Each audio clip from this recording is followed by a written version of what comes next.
আজকে বানাচ্ছি আমাদের সবার প্রিয় শীতের স্পেশাল পাটিসাপটা পিঠা। আমি কিভাবে সহজে বানাই সেটাই আপনাদের সাথে শেয়ার করছি। আমি এখানে নিয়ে নিচ্ছি 1 কাপ পোলাও চাল আর দিয়ে দিচ্ছি 4-5টা এলাচ দিয়ে ব্লেন্ড করে নিয়েছি। তারপর এখানে একটা প্যানে দিয়ে দিচ্ছি দুধ। এখানে আমি 4 লিটার দুধ জাল দিয়ে ঘন করে নিয়েছি। দুধ এভাবে জাল দিয়ে ঘন করে নিলে খিরসার স্বাদ ও গন্ধ ভরপুর পাওয়া যায়। তারপর এখানে আমরা দিয়ে দিচ্ছি সে ব্লেন্ড করা চালের গুঁড়োটা। তারপরে দিয়ে দিচ্ছে এখানে 1/2 কাপ গুঁড়ো দুধ।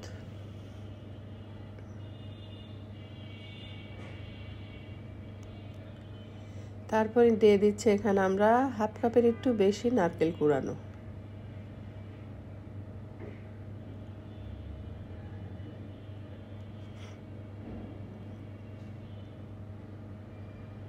এই পর্যায়ে চুলাটা বন্ধ আছে। আমরা সবগুলো উপকরণ একসাথে সুন্দর মতো নেড়ে মিশিয়ে নিচ্ছি।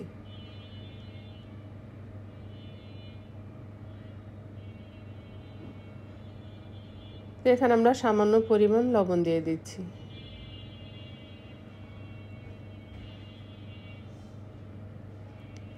আমরা চুলাটা ধরে এটা অনবরত নাড়তে থাকবো যতক্ষণ পর্যন্ত এটা ঘন না হয়ে আসছে।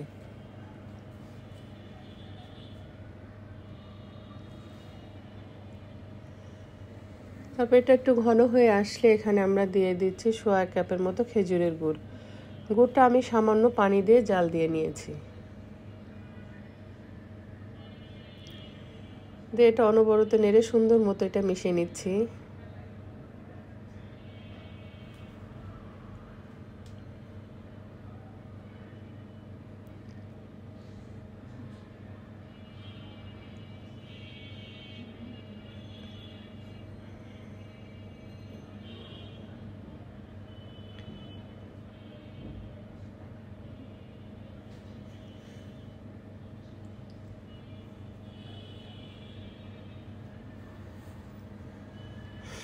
ঠিক এরকম ঠিক হয়ে আসলে আমরা চুলাটা বন্ধ করে দিব। ঠান্ডা হলে এটা আরেকটু ঠিক হয়ে যাবে।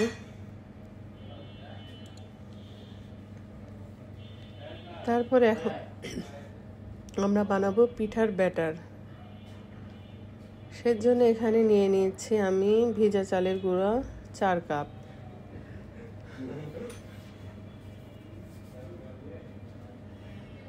তারপরে দিয়ে দিচ্ছি এখানে 1 কাপ আটা।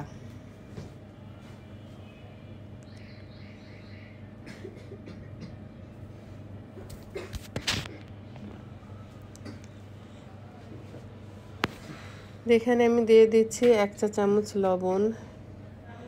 দিয়ে সবগুলো উপকরণ আমি একটা হুইস্ক দিয়ে একসাথে সুন্দর মতো মিশিয়ে নিচ্ছি।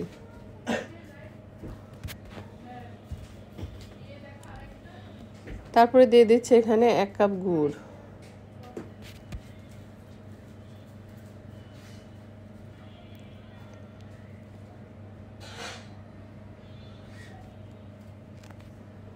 এখানে হালকা কুসুম গরম পানি দিয়ে আমি ব্যাটারটা সুন্দর মতো আস্তে আস্তে মিশিয়ে নিচ্ছি।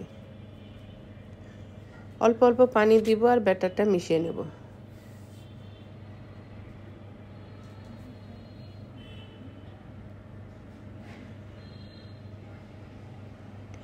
ব্যাটারটা এমনভাবে বানাতে হবে যেন খুব বেশি ঘনও না হয় আবার খুব বেশি পাতলাও না হয়।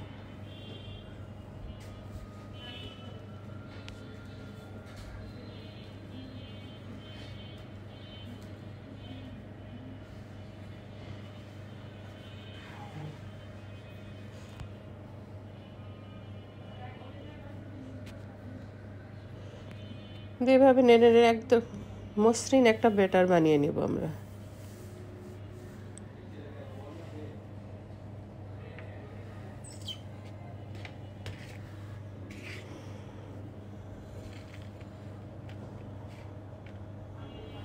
ঠিক এরকম। তারপর এখানে নিয়ে নিচ্ছে একটা প্যানে দিয়ে দিলাম আমরা কয়েক ফোঁটা তেল। এটা পুরো প্যানে সুন্দর মতো ছড়িয়ে দিচ্ছি।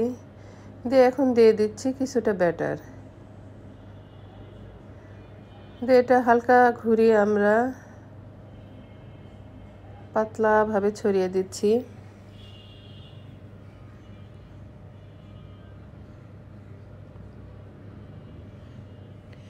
সেট হয়ে আসলে এখন আমরা দিয়ে দিচ্ছি মাঝখানে পুরটা।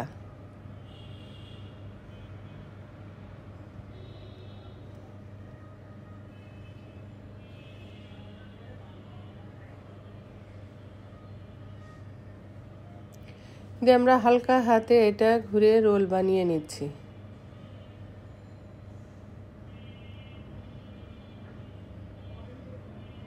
তাহলেই হয়ে যাবে আমাদের নরম সুগন্ধি পাটিসাপটা পিঠা। ভালো লাগলে অবশ্যই এটা ট্রাই করবেন, বাড়ির সবাই মুগ্ধ হয়ে যাবে। শেয়ার ও সাবস্ক্রাইব করতে ভুলবেন না। সবাই ভালো থাকুন, সুস্থ থাকুন।